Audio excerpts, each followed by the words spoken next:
don't get practicing in the day, I don't. It's kind of where I find my center as a person. You know, I mean, if your chops aren't up and you don't feel like you can do it, I don't feel like I'm worth a damn. You know what I mean? So I love to get a big cappuccino in the morning and just pull out my guitar. And for many years, like literally 20 years, I've kept a musical diary, like a lick book. You know, and it's just musical ideas. I just write them down. If I get a good idea for the key of C minor, like, I'll write that down. Yeah. Then I'll say, okay, maybe I need one for C7, the same style. Then I'll say, maybe I need one for C major, you know, like a C major, like a 2 chord or a C major 7th. So, can you do one very slow? Yeah, so here's back to the minor one. Yeah.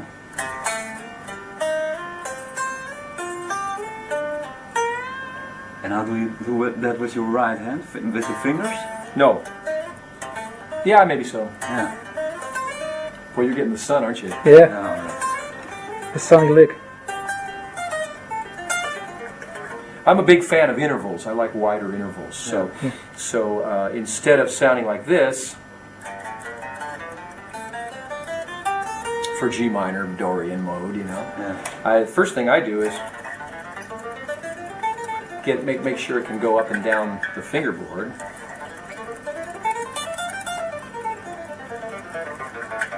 And then just mix it up, like.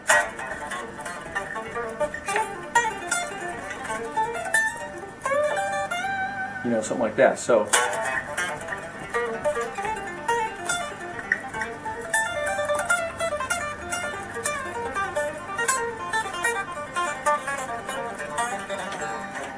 I don't know. Well, that's very nice. So, but you know, so you can see that I'm using bigger intervals instead of just scale tones.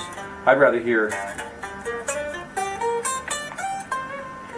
And being blues based, you know, I always kind of like start with the blues, take you on a little ride, then bring back the blues. You know what I mean? Well, how do you do that with songs with a lot of different chords? Well, now see, that's where having my lick books, you know, I call them lick books, but it's sort of a musical diary comes into place, because if I wake up in the morning and I've got nothing on my mind, nothing to practice, I can go back 10 pages and say, well, let's see what I was doing that day. Well, I was working with the key of G major and doing like...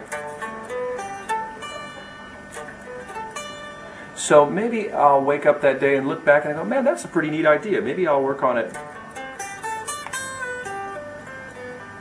for G7, you know.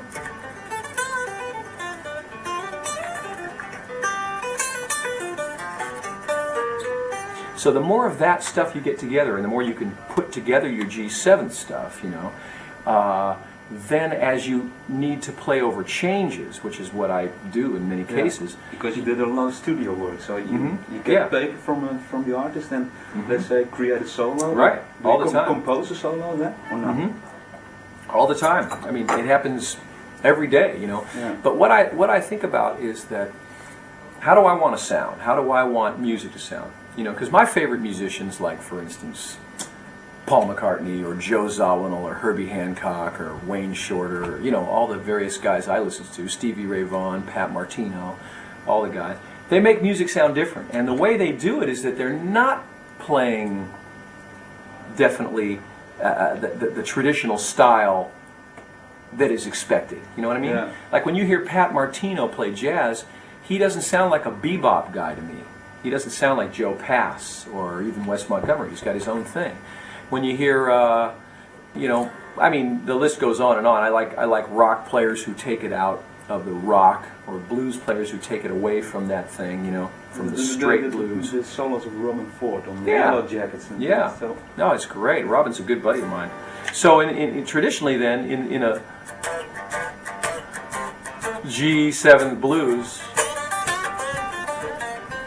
that's what you're going to get, right? Yeah. But what I would rather hear from me, you know, so that's just expanding it a little bit.